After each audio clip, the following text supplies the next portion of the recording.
Hi, everybody. This is Dan Sullivan, and this is the next episode of Free Zone Frontier with Steve Krein. Hey, Dan, how are you? Good.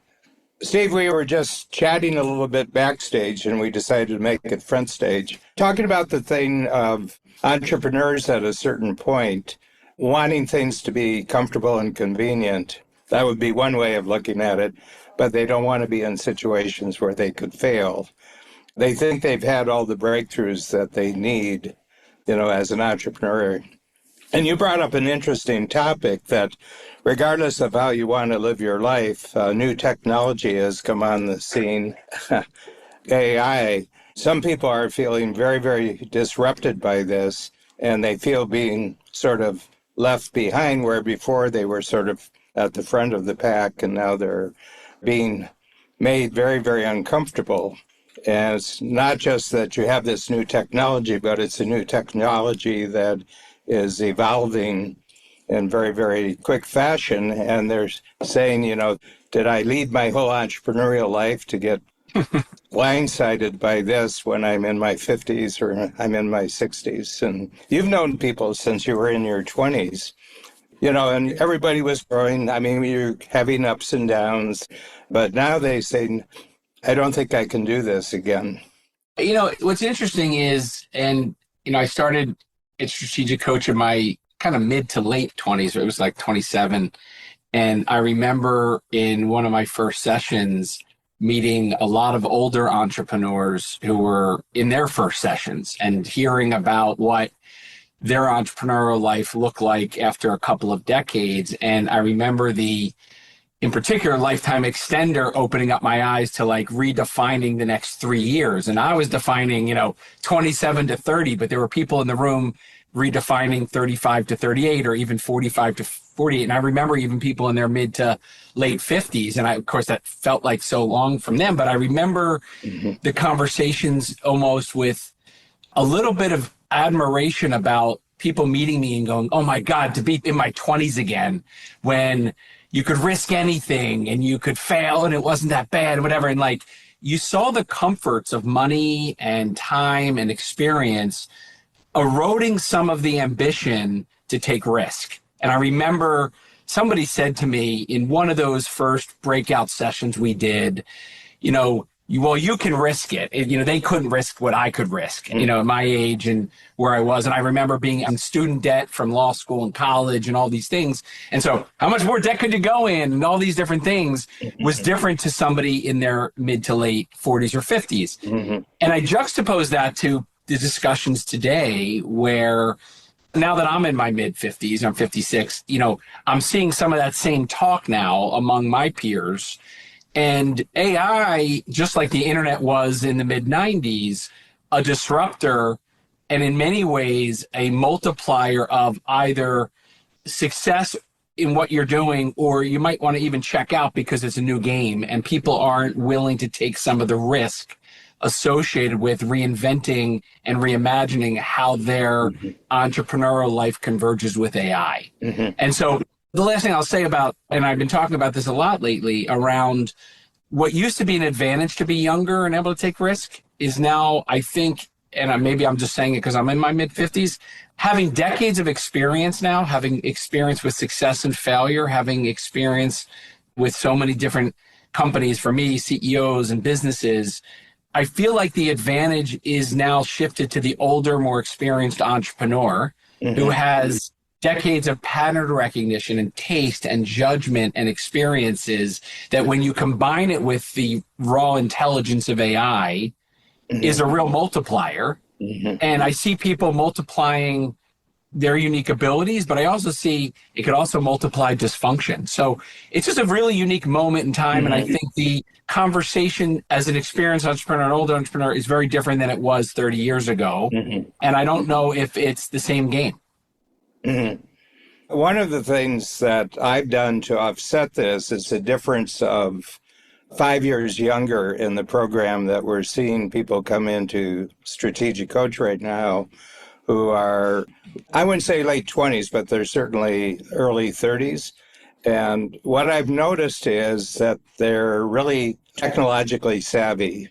they have accepted the fact that we're now dealing with a technology that it's even surprising the creators of the technology, and things aren't happening the same way with AI that they happen with the personal computer, with software, Mm-hmm. with internet, with mobile communications.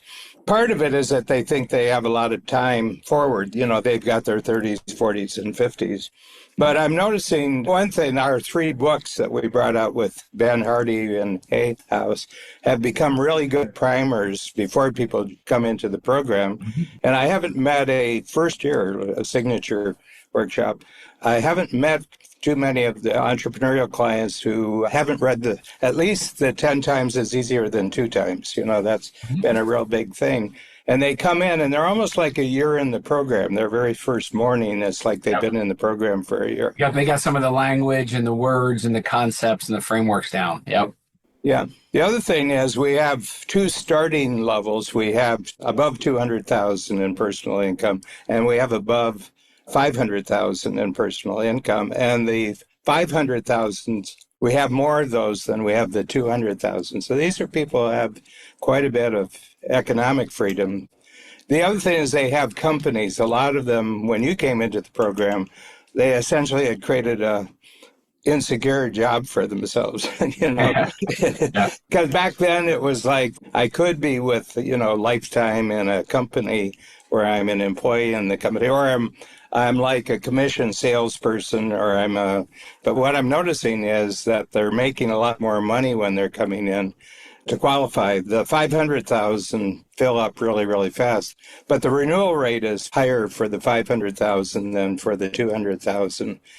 But the other thing is they know there's a next program called 10 times, and there's another program called Free Zone, and it requires growth. And I had just started with a new person who joined the Free Zone, but he did it in his 3rd year. So he did a year of signature, he did a year of 10 times, and he's AI. Is that the fastest path to freezing? Yeah, you have to do a year of signature and you have to do a year of 10 times before you can come in. But his business is AI security systems. He's a really fast mover, but he's moving with the central new technology, and that's the thing. And I just wrote a book. It's the last quarterly book. You can download the ebook version of it, and it's called Who We're Looking For. And I just described in 8 chapters.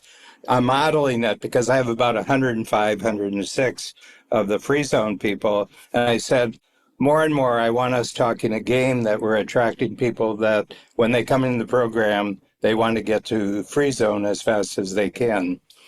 Yeah.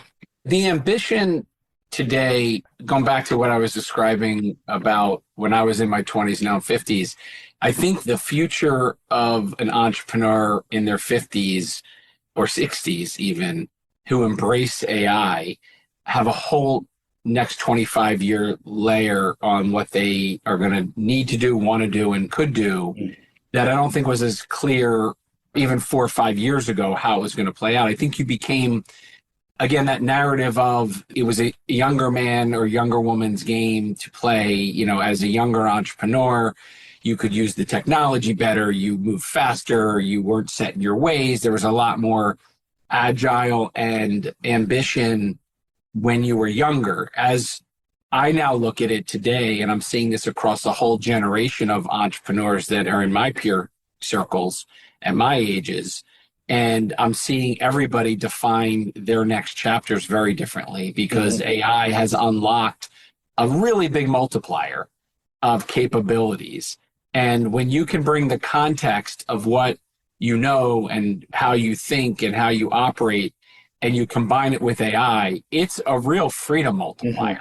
And a freedom that removes a lot of the friction that I've seen more experienced entrepreneurs get sick of playing, right? Oh, it's more complex. I don't want to do that. I don't want to build another company with a lot of people who are like sold their businesses and do things. They don't want to do it again. But I'm seeing the opposite now with AI, where people are building new companies, starting new things, projects, businesses, initiatives, investments with as much excitement, me included, by the way, as a 25-year-old entrepreneur. Yeah.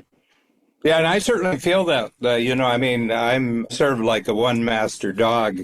I'm really relating, and I started off with Perplexity. It was kind of like a friendly AI thing. But about 3 months ago, they have a drop down now when you get to Perplexity, and you can go to Chat GPT off of Yeah. Perplexity. You can go to Gemini. And I went to Claude 4.6. I love it. It's a much more collaborative AI than Perplexity is. Yeah. It kind of gets who I am. It's got a lot of records. I mean, it's got a lot of stuff it can tap into. I mean, the small books, I write a book every quarter, a little book, and it usually takes me about 3 weeks. We have to do it in 2 months because it has to go to the printer and get the book back. And I'm noticing that I'm getting the complete structure, I'm getting the complete logic of a book now in about 3 hours with AI, where it used to take me 3 hours compared to 3 weeks? 3 hours to 3 weeks. Yeah, I've already got the whole Yeah. structure down, after about 3 hours. And it's all in the prompting. I say, well, Yeah. I say, now include this idea, now include this idea, now include Yeah. this idea. It immediately does. So it's a neat thing to happen at 82. Yeah. It's a really neat thing because you got to stay excited and interested if you're going to keep at the game. Yep. So the context layer that you're describing that your AI has, forgetting about probably your library of quarterly books and all of your other tools that you've created, it knows a lot about you and the organization. And when AI knows you and your role and your company and your DNA and how you write and how you think, you compound that as an 82-year-old versus a 60-year-old, a 40-year-old, a 20-year-old. Everybody's got access to the exact same Claude you do and the exact same Perplexity or ChatGPT. But what it doesn't have is all the context that you are providing it. And so the idea of a 82-year-old with your experience and wisdom and frameworks and knowledge embedded in it, it's going to do stuff that nobody else would be able to do with the same exact tool. And I think when I think about unique ability and I think about marrying it with the power of AI, it's like putting on a jetpack. It's literally like strapping on a superhero outfit and belt to what you're doing. And I can't imagine how much, and I'm not saying more excited, but how much you see now as possible because you now have that jetpack on with what you've already, compounded each decade. And I'm just wondering, and I know you're always looking 25 years ahead, how do you think differently about what you can now do now that you're not analog, just working with a computer and a layout program and Microsoft Word or any of the tools, but you now have the power of Claude at your disposal with everything you've got? Yeah, I think the big thing is that for me, the one thing I know just from the 3 years, that I guess when was it, 2022? Yeah, it was in November 22. November 30th. Today is the 16th. So on Saturday, it's 8 years since I watched television. I do a lot of YouTube, but you're choosing particular topics and you can do it when you want to do it and everything like that. But one of the things I've noticed is that the original dystopian predictions that were being made about AI in the first year or second year, people like Sam Altman and other people were saying, 50% of the jobs are going to be gone in 5 years. And what I'm noticing is that humans are actually adaptable, and a lot of people are feeling at an older age. I was on with Peter Diamandis about 2 months ago, and Peter was talking about the job loss or the casualty. But that isn't the way it's happening. People are able now to have a really unique role. As long as they have access to AI, they can take probably their unique ability now, and they can have the multiplier that you just talked about. And now that they can really zero on who they actually are and how they're valuable to other people, but they do it faster, they do it easier. And We just came out with a major book, which is called The Greater Game, and I did that with John Yeah, Bowen. John Bowen, yeah. Yeah, and it's going great. I mean, it's following the same pattern as the first three books, and it's got a dashboard that's attached to the book. John has a research company, so every month he's interviewing 500 new entrepreneurs and adding the material to the dashboard. The dashboard's really neat because I framed the entire book. I just said these are the 10 things where people would like to grow as entrepreneurs and how they score themselves. But one of the things that came up as a piece of information was the fact that they have statistics where they saw at what age do people become entrepreneurs. And you have your teens now. First of all, you have a much faster growing group of 10-year-old to 20-year-olds who are now entrepreneurial, and they're bypassing the formal education system. Oh my God. Yeah. They don't really need to do that anymore. But the other thing is it's true for the decade of 70 to 80-year-olds. There are people who are entrepreneurs first time when they're in their 70s because they got a lifetime of analog experience that if they can just make the switch, it's not so much a technological ability, it's cognitive. Yes. It's exciting because it'd be interesting to even think about people coming into their first year of coach today.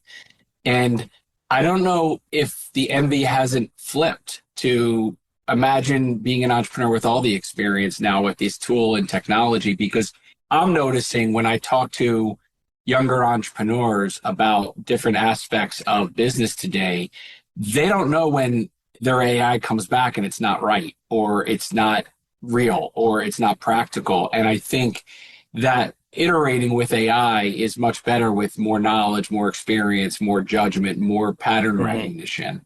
And I would imagine that 70-year-old, you just described, feeling more capable than ever before in their life versus less capable. And capability used to feel, I think, and maybe anecdotally, even if you look at your client base, it used to be and skew towards the younger entrepreneur, but now there's a whole new lift in the, entrepreneurs in their 50s and 60s or even 70s that no longer thinks about retirement or getting out of the game. I know for me, I talk to people about AI every day, especially with the things that I'm doing, and can't believe how many people aren't using it in a way that is applying their skills or unique abilities to solving problems with AI, and they're not engaging with it. They don't have a need to engage with it the way, a hungry, ambitious entrepreneur does oftentimes. And so if you don't make it day one again,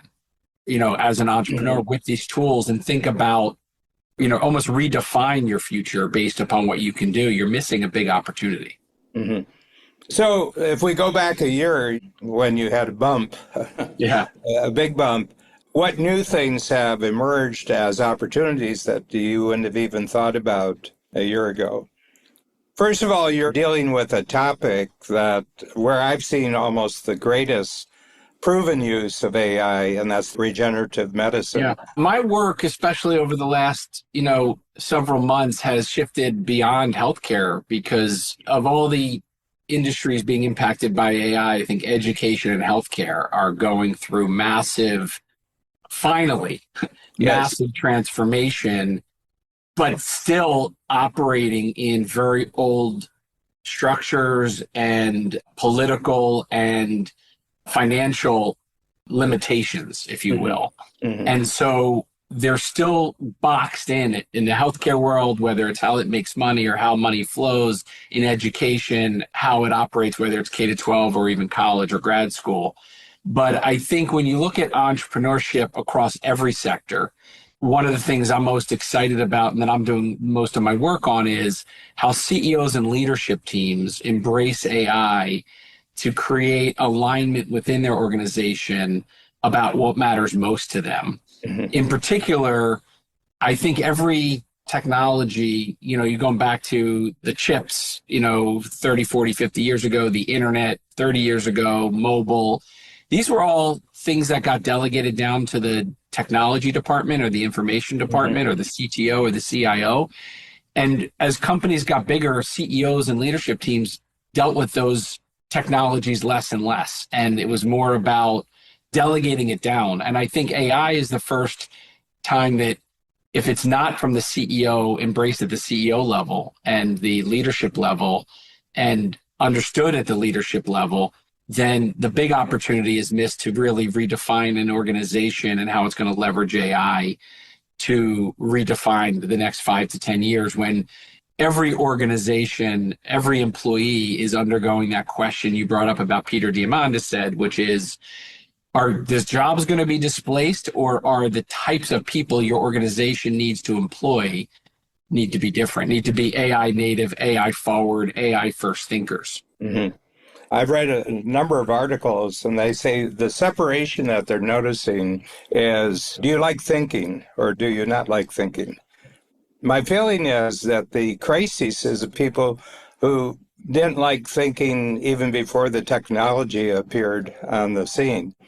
They want to surf rather than scuba diving.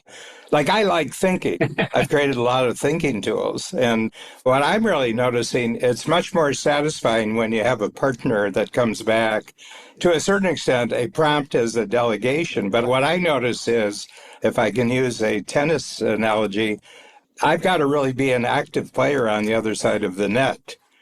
Mm-hmm. Because they don't get it quite right. Claude GPT is trying to do the best to give me what I want, but I got to be good at telling them what I want.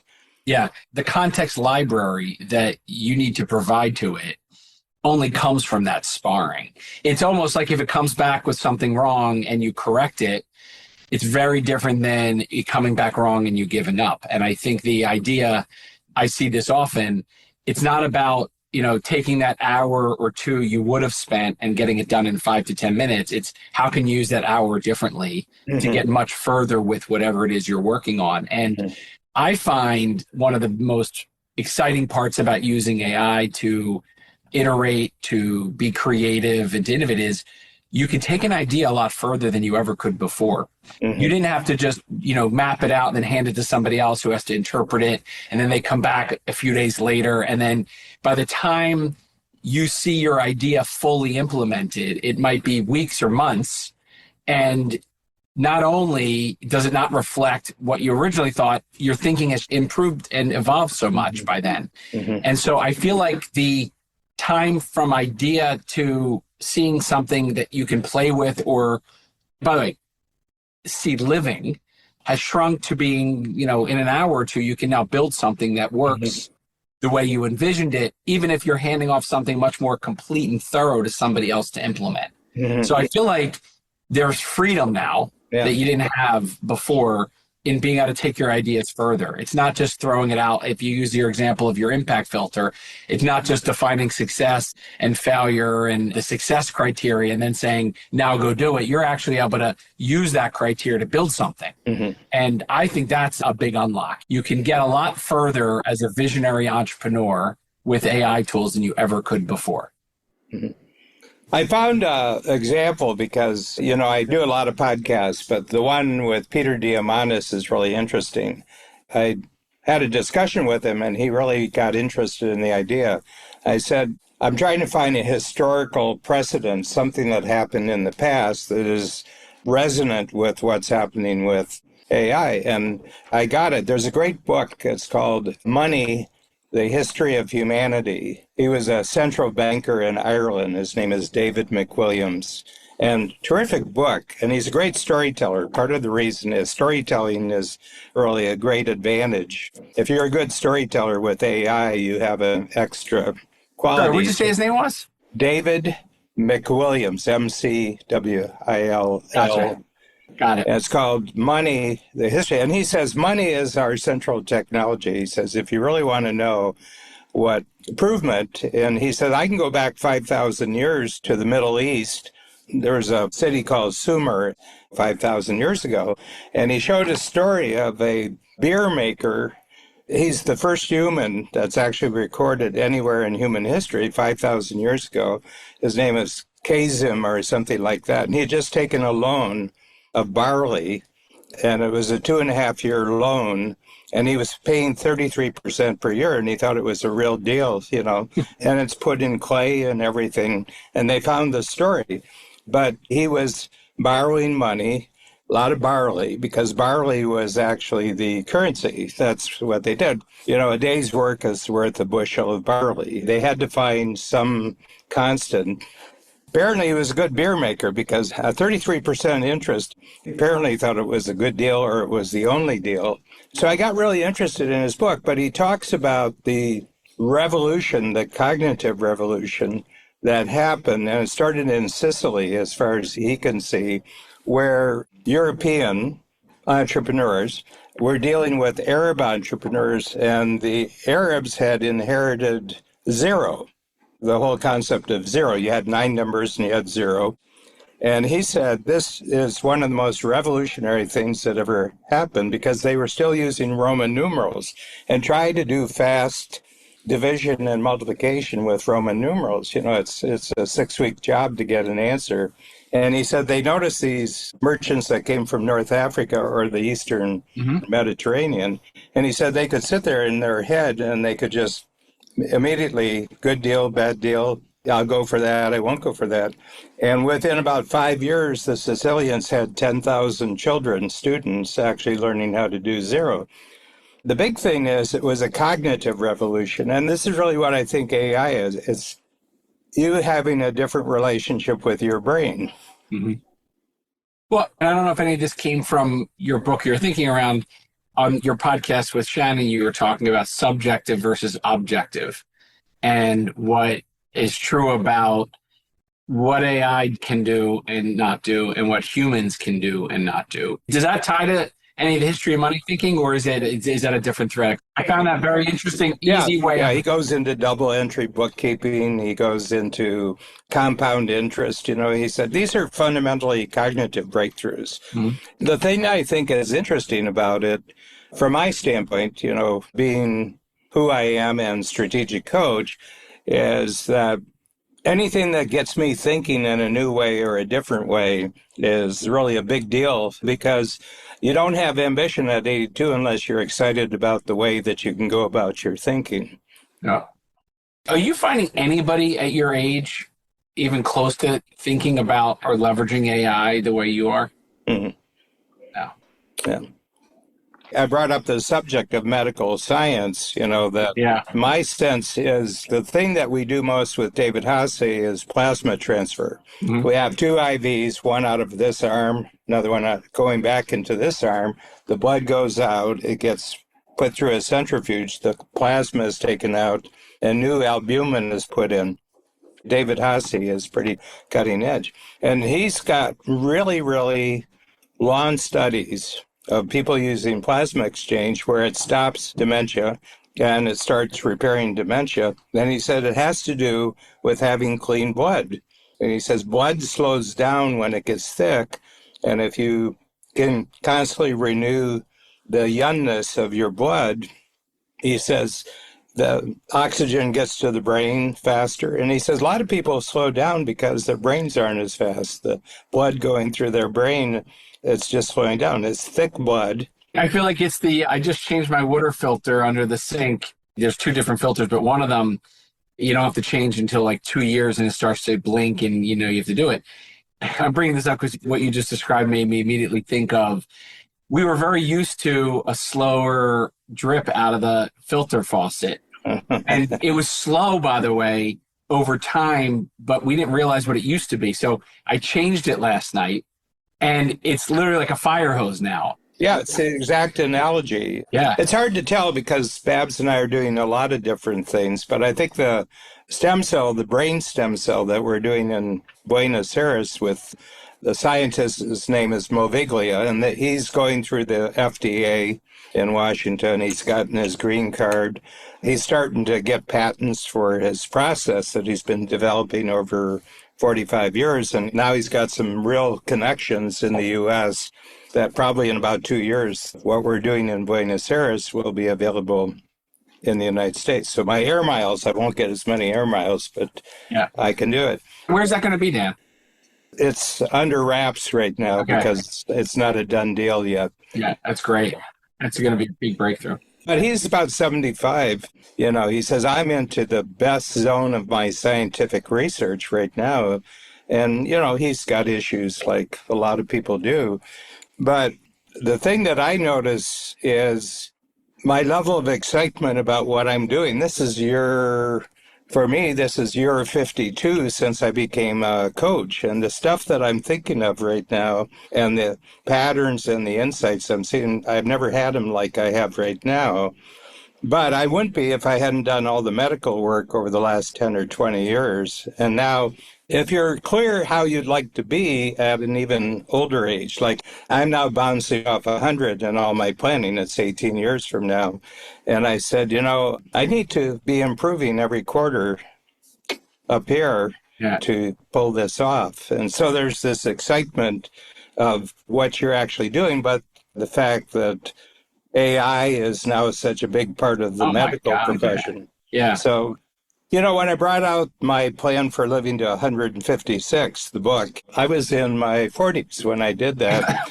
And people say, yeah, we'll just see how you are when you're 70. And then they saw me how I am when I'm 70. Now they're seeing how I am with their 80. And they say, I'm starting to take that seriously, the stuff that you're doing. What's interesting is how few of the tools, techniques, breakthroughs were even around, forgetting about when you were in your 40s. Like if you just think about AI coming along, 3 or 4 years ago, and perhaps if there wasn't AI, you wouldn't have this cognitive upgrade that you're getting that matches the medical upgrade that you're getting related to the medicine and the stem cells and all these things. And I'm just wondering, how much more ambitious are you as a result of now having AI combined with everything you're doing than the analog capabilities you had just a couple of years ago, or even, as you described before Claude? There seems to be cognitive upgrades now on a weekly or monthly basis through these tools as they race to kind of beat each other. But I can't imagine the excitement and the freedom that comes from it now, having those capabilities at 82. Yeah, it's very profound. And Babs is doing it too. So as a couple, Babs is improving, we have a division of labor. She runs the company and I'm responsible for what's on stage. We've been at it now for this 37 years. But, what we're doing today far surpasses what we were doing 10 years ago. Have you had to adjust or accelerate any of your goals or thinking around what's possible in the shorter term? Even when you think about the kind of quarterly books you're putting out and some of the things that you're doing and thinking about, what's been the biggest change in terms of what, besides the speed going from 3 weeks to 3 hours and developing your quarterly book?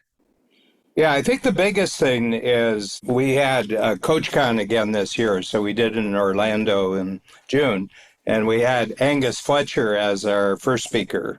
He's really onto something. He's professor at Ohio State University, but he has essentially his whole faculty as his ideas. They gave him a big building, and his big thing is that what you do with your past determines what you're going to be able to do with your future. That's his central theme. And he says you got to be telling yourself a better and better and more integrated story about who you have been in order to have the capability to be better, and he works with special forces. He's like a guy that they brought in from outside to get special forces, because special forces, Green Berets, Delta Force, all the different SAS in Great Britain, that they're put into chaotic situations where they have to make good decisions with very little information.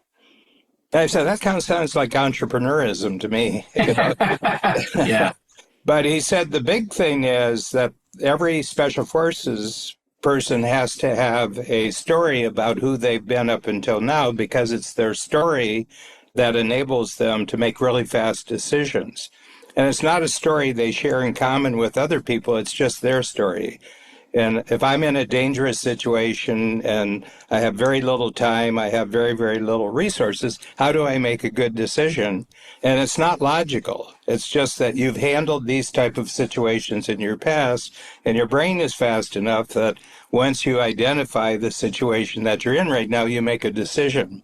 And his whole thing about it is, he said, we've been taken over with a way of thinking that was started by the Greeks 2,500 years ago, where it has to make logical sense. And he says these situations don't make logical sense at all.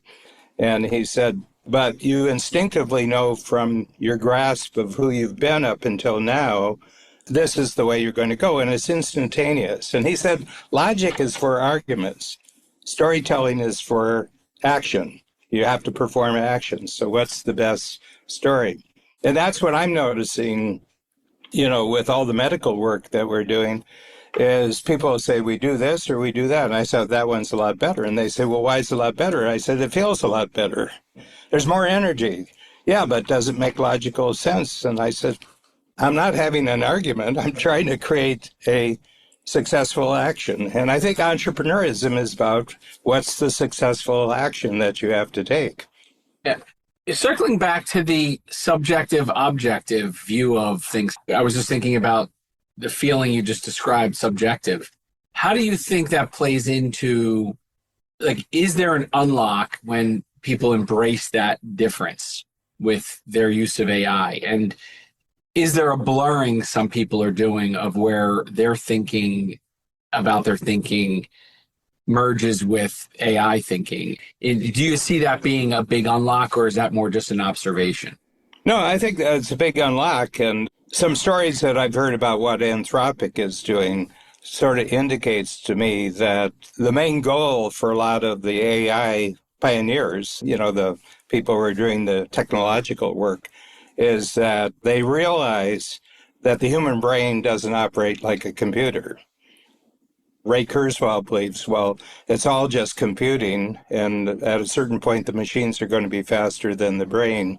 But more and more, I think they're realizing that the brain is not a computer. It's not an information processor. It's a meaning maker. But you are offloading a bunch of things that you just don't have to think about anymore. Mm-hmm. You were describing simple math or things that you just don't have to think about. Mm-hmm. Once you learn it, it's 2 and 2 is 4. Mm-hmm. Does it free us up to be more creative? Does it, have to think about the real unlock? And across your community, what do you see the gap being between those that are the furthest along with it and those that are the least? They say yes or no really fast. Yes, we're going to do this, or no, we're not going to do it. And they're not doing 3 months of analysis why that should be true. Mm-hmm. Elon Musk is probably pretty good at this. And that a fast decision that immediately is the wrong decision is better than not making the decision at all. Yeah. Which, by the way, comes full circle back to how we started the conversation around failure, which is if you're not afraid of it, and I think his first principles thinking and philosophy, which he's very forward about in every decision he makes and articulating why he's questioning things that have been what was thought to be common sense or common knowledge about the way rockets are built or not reusable or all those things. He cheered when things blew up. He cheered when things didn't work. And I think you're saying there's quicker decisions. Do you think there's also a more open to failure kind of shift happening because you can turn that failure into a positive lesson and takeaway quicker? Yeah, I think that failure is just part of the creative process. Basically, he's seen it as accepted. Yeah, he's seen it as a unified process where if it doesn't fail, you probably haven't tested it enough. Yep. Let's switch the partner. You had a view, probably you were 10 years into the program when you came up with the idea, that you would create basically a global community of entrepreneurial business founders who are in the areas of medicine, and that was it. But a lot of it just depended upon government funding, in various countries. And all of a sudden the world changed, partially because of a political change of who's in charge of the money and everything like that. So it's almost like a paradigm. You had a paradigm, government's always going to be spending money. The big thing is to link up the right funding sources with the right researchers. But it can be interrupted where the money's not available because they aren't sure which direction they're going in, and that directly affects you. My very oversimplified view of healthcare now is it's predictably unpredictable. Mm-hmm. Predictably unpredictable on how long things are going to take to reach the patients, the families, the people that are impacted by it the most. And there's so much regulatory and other political molasses that entrepreneurs have to get through that. It's funny. I kind of equate it to when you're using AI and you're sitting there waiting for the response. It now shows you all the things it's doing. And Yeah. Fable 5, which is a fascinating new model to use, by the time this comes out, obviously more people will probably used it, but also maybe it'll be past even Fable 5. You start to look at and go, I could be doing other things while I'm waiting for that to happen. And I feel that in healthcare. We planted a lot of seeds, we invested in hundreds of companies, but there's no predicting how long things take to get to commercialization, to scale, to exit, to any of the things. And so what else can you do while that's running? And so what's interesting is rather than being frustrated by it, I've learned to accept it and build it into the plan, right? So as an entrepreneur in healthcare, I think you're up against things that have no ability to control.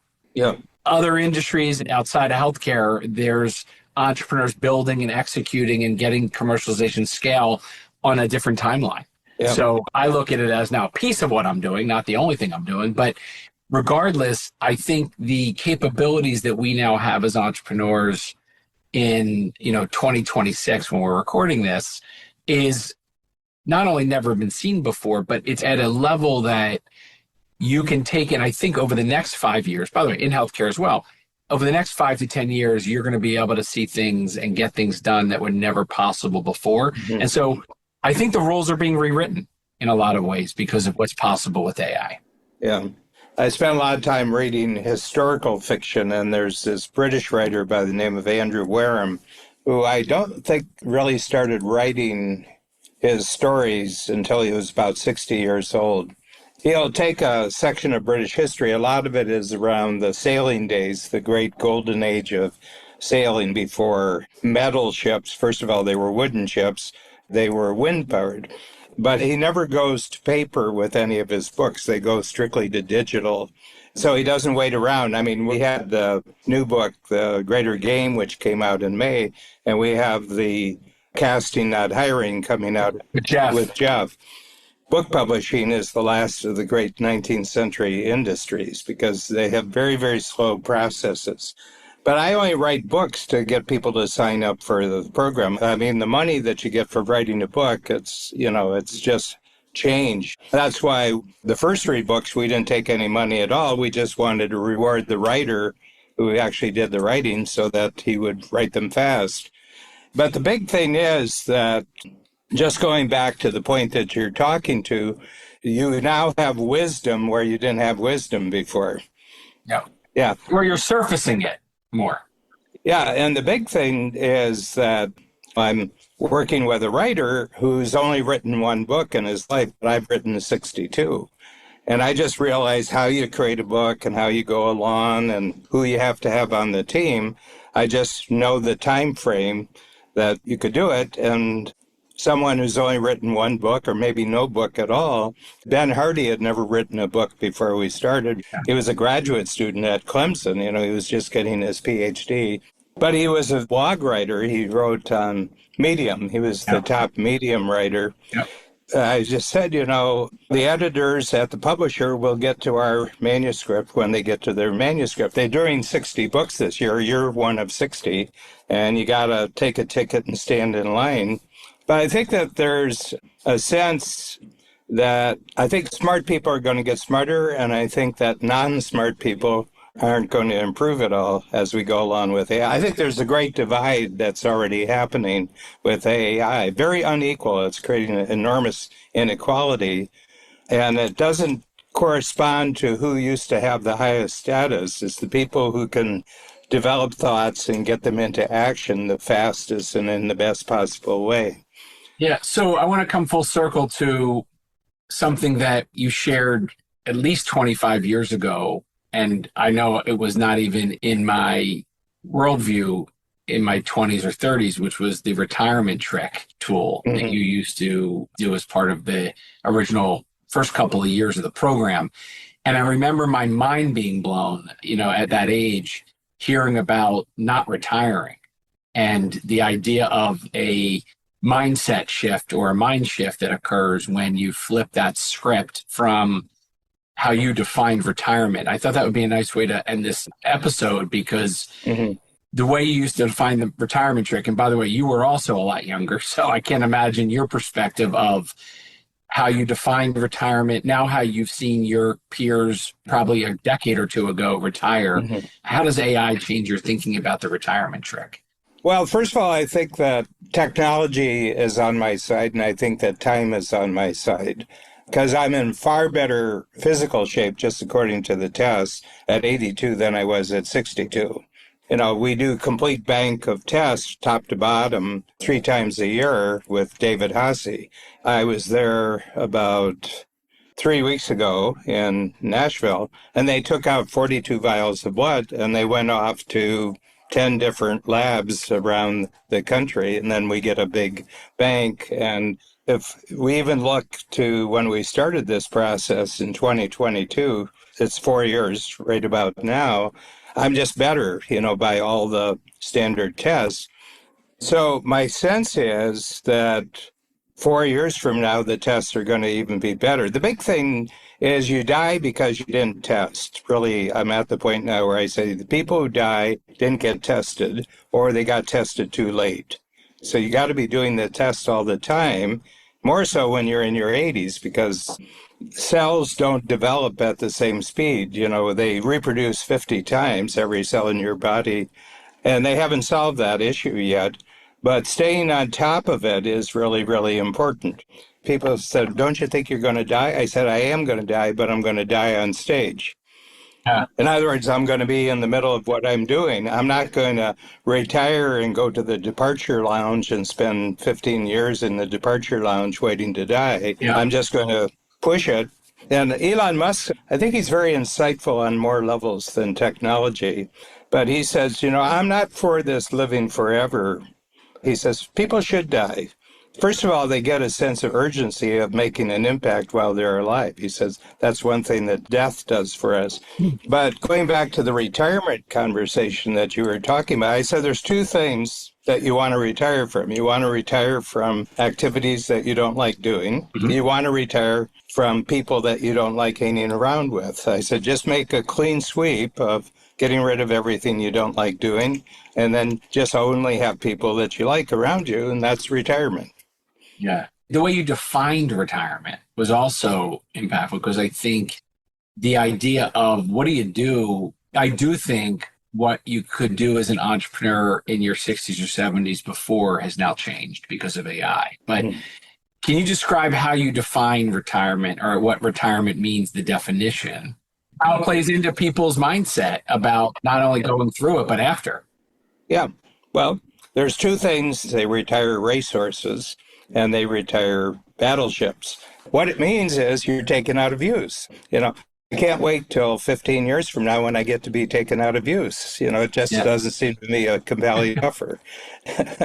Yeah, I mean, you look younger. Yeah. You've been watching me. I've been watching you. And you seem a lot younger than, let's say, 4 or 5 years ago. Oh, yeah. I feel like that absolutely have the energy, excitement, and ambition that probably surpasses what I had when I was 25. Oh, yeah. And I feel more capable, not just because I know how to use the technology, but I see very quickly the multiplier, physically, mentally, spiritually. The retirement trick and its impact on me when I was in my 30s, as an example, I think is now playing out. Like the things I did 20, 30 years ago, playing out now. I feel the same way about what I'm laying now for, a couple of decades from now. But every day I wake up and I can't wait to sit down. Interestingly enough, it used to be collaborating with other people was the unlock for a lot of things that I was ideating on or envisioning or wanting to do. I find now I can do a lot more alone with AI and get things a lot further along before you bring in collaborators. And that's exciting. It feels very empowering. And I think it impacts not just how I think, but how I feel. Probably you get some feedback from your family and friends on who you are. Yeah. What I notice is that, it's just an analogy, but you can't be a performer on the field and be a spectator in the stands at the same time. Yeah. Yeah. There was a movie a Robert De Niro movie. Maybe it was 5 or 10 years ago, and I think it was called like The Intern or something. Robert De Niro was a very successful businessman and had retired and became an intern at this company. Oh, yeah, I saw that movie. Yeah, it was funny, but it actually was the retirement trick played out, right? Yeah. It was like, here was this vibrant, very successful, he might have been a business owner or an entrepreneur, I forget what he did before that, but you kind of saw he was lost. I remember he was watching all the buzz, and yeah, I think the movie would be different today if you kind of did. I think AI has invigorated it. A generation of entrepreneurs have been in the game for a long time. To have a future much bigger than their past seems not only possible, but inevitable now. Yeah. And you can really see it. My feeling is basically operating in 3 countries. So we operate in the U.S., Canada, and the U.K., that the U.S. is really going into warp drive. I can just feel the country going into warp drive right now. And I think it has a lot to do with, I think the best way to be an American is to be an entrepreneur, because everything in the Declaration of Independence, the Constitution, everything favors people who are doing new stuff. And my sense is that Guy Karp, K-A-R-P, who's the CEO of Palantir, Peter Thiel was, one of the founders, but he said, I don't have any deep research on this, but I've got anecdotal research that AI favors blue-collar workers over people who are overeducated, and the only thing they know how to do is to call a meeting to schedule some more meetings. Yeah, yeah. I used to say it was the greatest time in history to be an entrepreneur 20 years ago. Mm-hmm. I think this is the greatest time in, entrepreneurship is being democratized. Yep. And I think in some ways the gig workers of Instacart and Uber and all that stuff's been one layer, but the knowledge worker who's now doesn't need to find a company to work for, I think they become independently free to bring their unique abilities to organizations and companies and others. And I think the collaboration is now going to happen at the individual level, not just at the company level. Yeah. It's incredibly exciting, but I think, right, the overeducated or even those that only operate and they know how to play the political game in a company are going to be out of luck pretty soon. Mm-hmm. A recent political thing is socialism. And who you look at in your city, you have the mayor, and then you have the 3 nominees for the congressional districts in New York. And what do they have in common is that they actually come from wealth. And the other thing is that they've had an enormous amount of education, but not much experience in the marketplace. Yeah. You got to be useful. You got to be continually useful to other people. You got to know which way the wind's blowing in terms of where the market is. I think the market is really the decider of what gets paid for and what doesn't get paid for. And it doesn't matter what your status is and what people told you. It doesn't matter how much debt you'd gone to get educated. You're going to come out and you're going to catch the escalator to the top. There's no walking the stairs if you have a master's degree and everything. Nope, that's not the way it works anymore. Dan, as we wrap up, what's your biggest insight from this conversation? What was your biggest takeaway? What role changes as a result of having this conversation? I think the big thing is don't think about your job. Think about your role that other people find valuable. In other words, what is your role as a person? What do you bring to the table that makes life easier for other people? And they're able to make greater progress because they have you in their life. And that seems to me, if you're designing how you can make money in the marketplace, that's a good place to start. Just find out what they want. And can you either connect them or can you actually create something for them that makes their life better and easier? Yeah, mine was early on in the conversation and maybe even a little bit before we got on the conversation, talking about the harmony of failure and breakthrough success and how they're actually not against each other. They actually harmoniously go together. Mm-hmm. And your biggest breakthroughs come from your biggest failures and the embracing of that. And I know we touched on it early on in the session, but that really... You got to develop a nervous system that's okay with that. Yeah. Always enjoy the conversation, Dan.